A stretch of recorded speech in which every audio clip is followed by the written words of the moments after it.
Amazing. I am hungry right now. Oh, me too. And me too. Alisa Golenko, who you just saw joining us live, welcome to the pre-race program.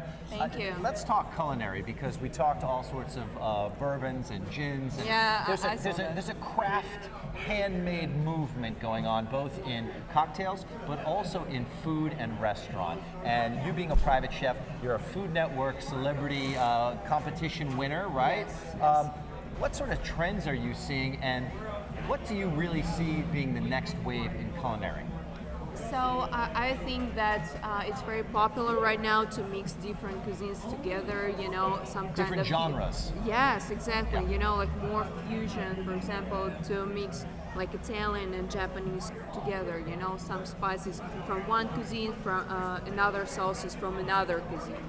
So I think it's going to be a next trend. That is a really great point because it's almost like music. You know, food is like a symphony, right? Yes. All the different parts. Wow, that's nice. I have to Hey, remember come that. on, we're gonna get. You want to talk sports? Wait, Talk to this guy right wait, here. no, food is a cacophony. All right, stop using big words, Mike. You just lost half our audience. No, seriously. It really is like music because you're combining different genres now. It's like mixing rap and rock or It's country all about and, art. and It's rock. all about art. Right, so it's about taking different genres of food, Italian and Asian, and blending them into something new. And what are you creating? So I like because I have an international experience cooking all around the world, and I like to take some recipes from another country, from different countries, and mix together. So I like to experiment on my kitchen. You know, I never stuck with one recipe. I like to create like really different recipes.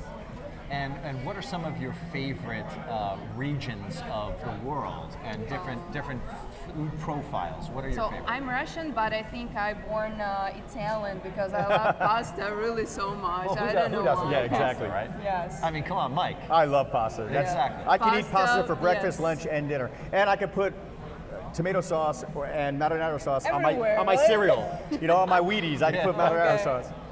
Yes. So Italian food is my favorite. How about a connection to St. Petersburg? Obviously, there's a big foodie scene here. Have you visited a lot of the restaurants in the Oh area? yeah, absolutely. So I immigrated to the United States, to Tampa 3 years ago, and of course for me it was a big shock because I've been studying in Europe, in Paris, Spain, Italy, and it was a big shock, to know like American culture, American cuisine for me. And of course, I had a huge list of all restaurants what I have to visit in St. Petersburg and Tampa. So I like to explore because it's my profession, it's my job, and I can remember the recipes, the dishes from one restaurant, and just to create something with my recipe. You know, one of the things that a lot of chefs pride themselves on is their training and where they went to school and where they learned how Yes. to be a chef. What was your background? So I've been studying in Le Cordon Bleu in Paris. So this is, I think, the #1 school in Paris and all around the world. Also, I've been living in Italy, in Palermo. So we're south of Italy. It's like really the best food ever. And Spain. Also, I graduated from pastry school in Moscow. Like you said earlier, chefs Yeah. are the new rock stars. They really are. Yeah, we are. I mean, they get to travel a lot, apparently. They Yes. do. I've been in 35 countries. So All you need is a tour bus. And she's only 22 Exactly. years old. Or your own private oh, jet. thank you. Hey, we mentioned at the top of the segment your experience with Food Network. Tell us about that. Oh, actually, it was so spontaneous. They found me through my Instagram channel because I have a food blog there, and they called me, and I'm like, okay, call from LA. I'm like, who's it? I'm sorry. And they told me that they wanna see me in their TV show. Of course, I had some more interviews with them, and a couple months later, I went to LA. And I won the competition. When I called to my mom, so she's in Russia, and told her like, listen, who do you think won the competition? She's like, Alisa, it's 4 a.m. in the morning. I'm sleeping right now.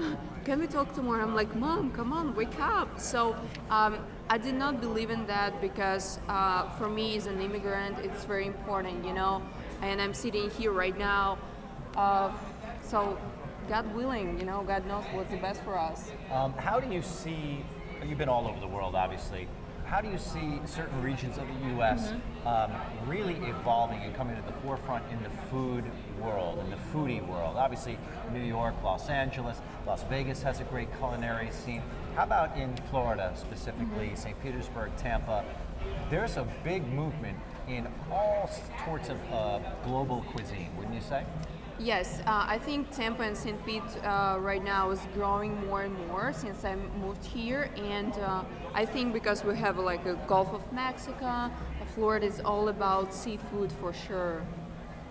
But it goes well beyond that. I think also, the experience. People are looking for something new. They want to see, the knife skills. They want to see the preparation. They want that nice experience. And obviously, being a professional chef as you are, you get to bring that world of experience to someone's plate every time you cook for them.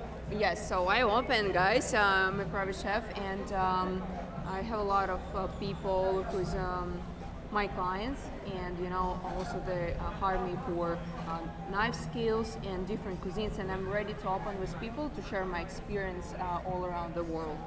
Fantastic, and great to have you as part of our amazing pre-race program. Listen, you have to eat and you have to have a nice cold You beverage. have to try my steak for sure.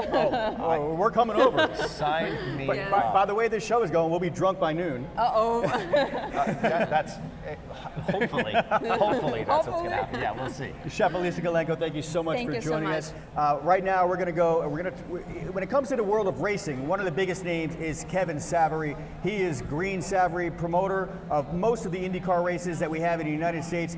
And our roving reporter, Viorica Bruni, spent a lot of time with him on Friday. Let's take a look. Thank you so much. It's hard not to enjoy You look great St. today. Petersburg, Florida. I mean, it's a beautiful setting. The weather's beautiful. The drivers are all so talented. They know what the limit of the car is, and Don't worry, we didn't need that. the technology in the cars is so good. Whether it's the shock absorbers or dampers, the springs, the Firestone tires themselves.